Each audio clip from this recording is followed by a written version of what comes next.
জয় শ্রীকৃষ্ণ। প্রিয় ছাত্রছাত্রীরা, তোমাদের সবাইকে আবার একবার মুক্তির পাঠশালাতে স্বাগতম। আজকের ক্লাসে তোমাদের সবাইকে স্বাগত। আজকে আমাদের কি রয়েছে? আজকে আমাদের জেএনভির জন্য কয়েকটি গুরুত্বপূর্ণ প্রশ্ন, 4-5টি গণিতের প্রশ্ন আজকের ক্লাসে আমরা দেখব, সমাধান করব। যেখানে যা ট্রিক আছে শিখবো, বিস্তারিত ভাবেও জিনিসগুলো আমরা শিখবো। চলো আজকের ক্লাস সুন্দর করে দেখতে থাকো। প্রথম প্রশ্ন আমাদের কি বলেছে দেখো, what is the smallest integer which leaves a remainder of 1 when divided by 5, 6, 8, 9 and 12 respectively, but leaves no remainder when divided by 30? তাহলে যখন 13 দিয়ে ভাগ করা হবে তখন কোনো ভাগশেষ থাকবে না, কিন্তু যখন 5, 6, 8, 9 এবং 12 দিয়ে ভাগ করা হবে তখন এক ভাগশেষ থাকবে। এই রকম একটা সংখ্যা বের করতে বলেছে। তাহলে দেখো আমাদেরকে প্রথমে কি বলেছে, 5, 6, 8, 9 এবং 12 দ্বারা বিভাজ্য, মানে এইগুলো দ্বারা ভাগ যাবে সেই রকম একটা সংখ্যা প্রথমে বের করি। 5, 6, 8, 9 এবং হচ্ছে 12। 5, 6, 8, 9 এবং হচ্ছে 12। চলো প্রথমে আমি 2 দিচ্ছি। 5, 2 3 6, 2 4 8, 9, 2 6 12। 2 দিলে 3, 2 2 4, 9, 2 3 6। 3 দিলে 3 1 3, 3 3 9, 3 1 3। তাহলে এলসিএম লসাগু আমাদের কত এলো? লসাগু আমাদের হলো 3 2 6, 6 5 30। 3 2 6, 6 5 30, 30 3 90। 90 আর 4 আমাদের কত হয়ে যায়? 360। তাহলে আমরা এমন একটা সংখ্যা বের করলাম যেটা কিনা 5 দিয়েও ভাগ চলে যায়, 6 দিয়েও ভাগ যাবে, 8 দিয়েও ভাগ যাবে, 9 দিয়েও ভাগ যাবে, 12 দিয়েও ভাগ যাবে। কারণ যেহেতু এটা হচ্ছে এই 5 জনের এলসিএম লসাগু। কিন্তু আমাদেরকে তো ওটা বের করতে বলেনি, আমাদের বলেছে এক ভাগশেষ থাকবে। তাহলে এই সংখ্যাটার সঙ্গে আমি যদি 1 যোগ করে দিই তাহলে 361 হচ্ছে আমাদের সেই সংখ্যাটা যাকে আমরা 5 দিয়েও ভাগ করলে এক ভাগশেষ থাকবে, 6 দিয়ে ভাগ করলে 360 চলে যাবে, এক ভাগশেষ থাকবে, প্রত্যেকটা দিয়ে ভাগ করলে এক ভাগশেষ থাকবে। আচ্ছা দেখি তো 360 61 13 দিয়ে ভাগ যায় কিনা। সুন্দর করে 13 দিয়ে আমরা ভাগ করে নেব।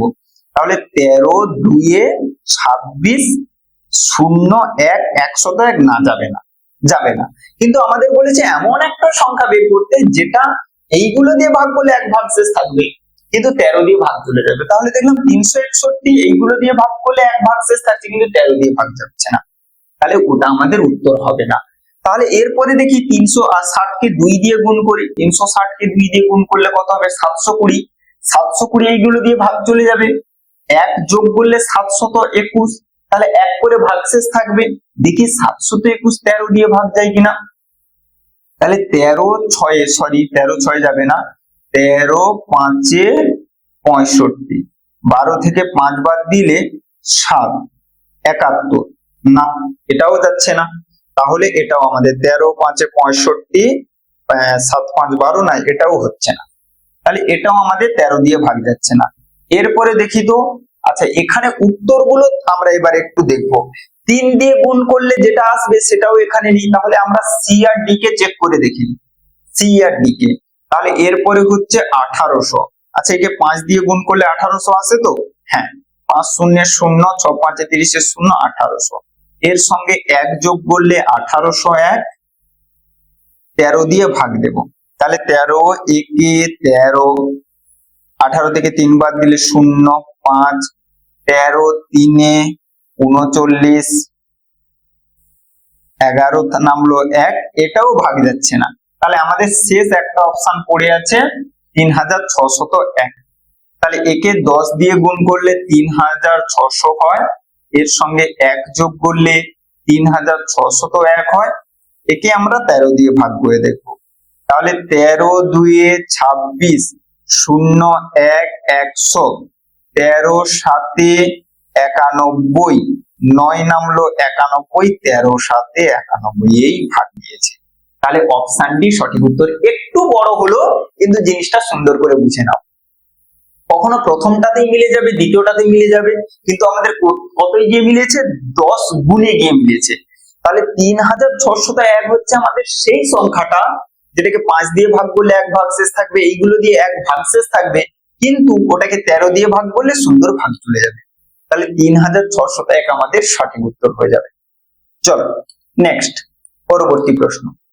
কোন শ্রেণীর 9 জন বালিকার গড় বয়স দেওয়া রয়েছে 17 বছর। দশম বালিকাকেও ধরলে তাদের গড় বয়স 17ই থাকে, তাহলে দশম বালিকার বয়স কত? তাহলে সুন্দর করে দেখো, কোন শ্রেণীর 9 জন বালিকার গড়, 9 জন ছিল, তাদের গড় বয়স কত দেওয়া আছে? তাদের গড় বয়স দেওয়া রয়েছে 17 বছর। এবারে বলেছে নতুন একজন এসছে, দশম বালিকাকে যদি ধরি তখনও গড় বয়স 17 থাকে, তাহলে নতুন একজনকে যোগ করার পরেও সেই গড় 17 রয়েছে, তাহলে আমি বলতে পারি নতুন যাকে যোগ করেছি তার বয়স কত হবে? তার বয়সও 17 হবে। ঠিক আছে, কারণ তাকে যোগ করার জন্য আমাদের গড় বাড়েও নি, গড় কমেও নি, একই থেকেছে। তার মানে আমরা যাকে নতুনকে যোগ করেছি তার বয়সও 17 বছর। এইরকম মুখে মুখে সুন্দর করে করতে পারো, না হলে আরো কিরকম ভাবে করতে পারো, এইরকম যে 9 জন ছিল তাদের গড় 17 বছর, তাহলে মোট কত? 17কে 9 দিয়ে গুণ করলে 153। এখন কতজন হয়েছে? 10 জন, এখনো তাদের গড় কত? 17, তাহলে এখন সমষ্টি কত? 170।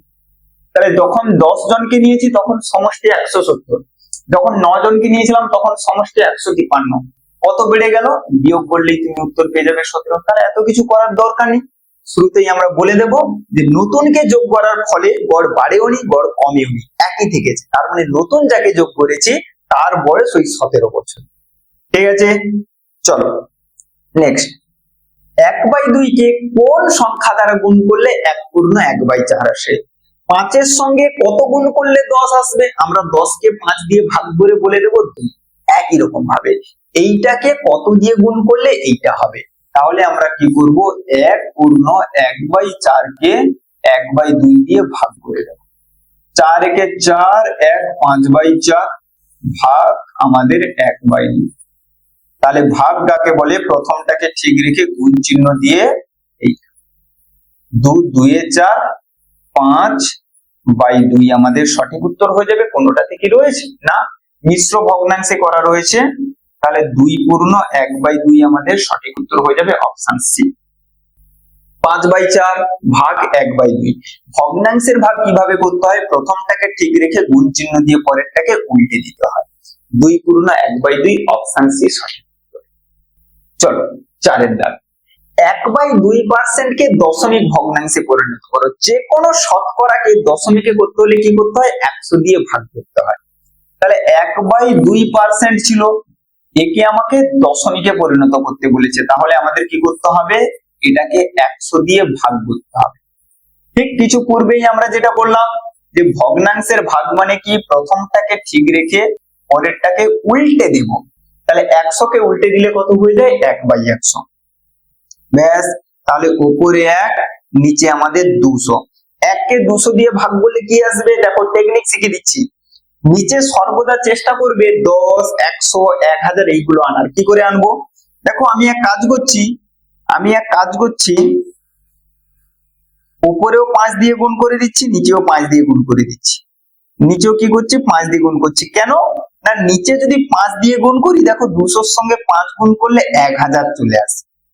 আর নিচে যখন 1-এর পরে শূন্য আসে না, তাদেরকে ভগ্নাংশ করা খুবই সহজ। নিচে যতগুলো শূন্য থাকে ডান দিক থেকে ততগুলো ঘর আগে দশমিক বসিয়ে দিতে হয়। দেখো 3 ঘর আগে দশমিক বসিয়ে দিয়েছি, এটাই আমাদের উত্তর হয়ে যাবে 0.005 অপশন সি। আমরা 1কে 200 দিয়ে ভাগ করলেও এটাই উত্তর চলে আসতো, কিন্তু ভাগ না করেও এইভাবে সুন্দর করে ট্রিক দিয়ে বা এইরকম সুন্দর কাজে করে আমাদের সুন্দর করে উত্তরটা চলে আসবে অপশন সি, সহজেই চলে আসবে 0.005। চলো আজকের তাহলে এই 4টা প্রশ্নই ছিল। প্রতিনিয়ত এইভাবে সুন্দর সুন্দর বিভিন্ন ধরনের বিভিন্ন টাইপের অঙ্ক আমরা আনবো, যেগুলো নবোদয়ের জন্য মারাত্মক ধরনের গুরুত্বপূর্ণ।